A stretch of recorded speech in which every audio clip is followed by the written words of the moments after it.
వచ్చినాం కూడా కానీ నాది ఒక చిన్న సందేహం మరి నాకు ఒక అభయం ఇచ్చినట్టుంటే నేను ఒక మాట చెప్తాను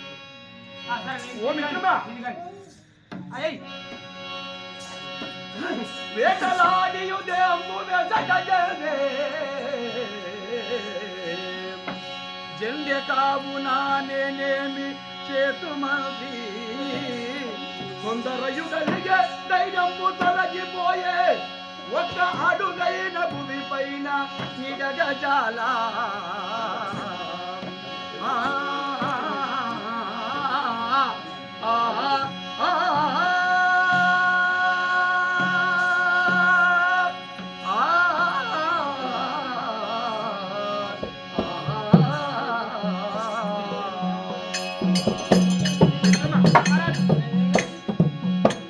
అడవిలోనా మృగవేటలాడం ఆ మృగంలో గుంచడం వల్ల దేహం డసిపోయాది కాస్త ఇక్కడ వటవృక్షం ఉన్నది ఈ చెట్టు కింద కూర్చొని తర్వాత మళ్ళీ వెళ్దాం. సరే మీ చిత్తం అయితే మాట మరి మాట మహారాజా మనము వనముకైతే వచ్చినాం మీరు చెప్పిన మాట ప్రకారంగా నీతో సేవ చేశావు. ఇప్పుడు నీకు దేహమంతా అలసిపోయింది. ఈ వటవృక్షం కింద కూర్చుందామంటే సరతి అని కూడా నీకు మాట ఇచ్చినట్టు కానీ నువ్వు నాకు ఒక మాట ఇస్తానంటే మాత్రం నీకు ఆ మాట చెప్తా. నీకు నేను మాట ఇవ్వాలి. ఇచ్చిన మాట తప్పను అని నాకు మాట ఇస్తే అభయం ఇస్తే నీకు ఒక మాట ఇస్తాను. నీ కోరికేమో చెప్పరా ఇస్తాను. ఇస్తావా?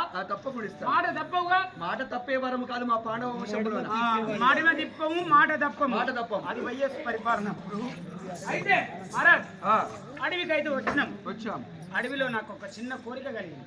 ఏమి నీ కోరిక?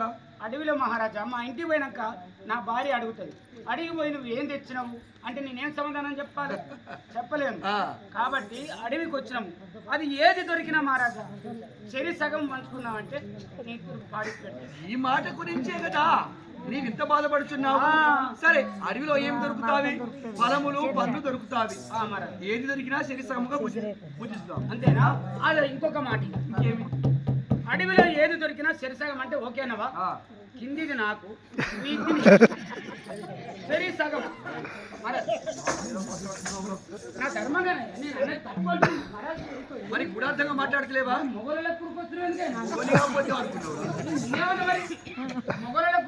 అన్న. నీవు మాట్లాడే మాట అర్ధగోచరం లేకుండా మాట్లాడుతున్నావు. అర్థం ఉండే మాట్లాడి మరి చెప్పు. మరి కిందిది నాకు అంటే కింద ఏదున్నా నాకు కిందిది అంటే కింది వరకు సగం సగం. కింద పడ్డ ఫలములన్నీ నీకు, మీద ఉన్నవి నాకు. ఏదైనా ఇక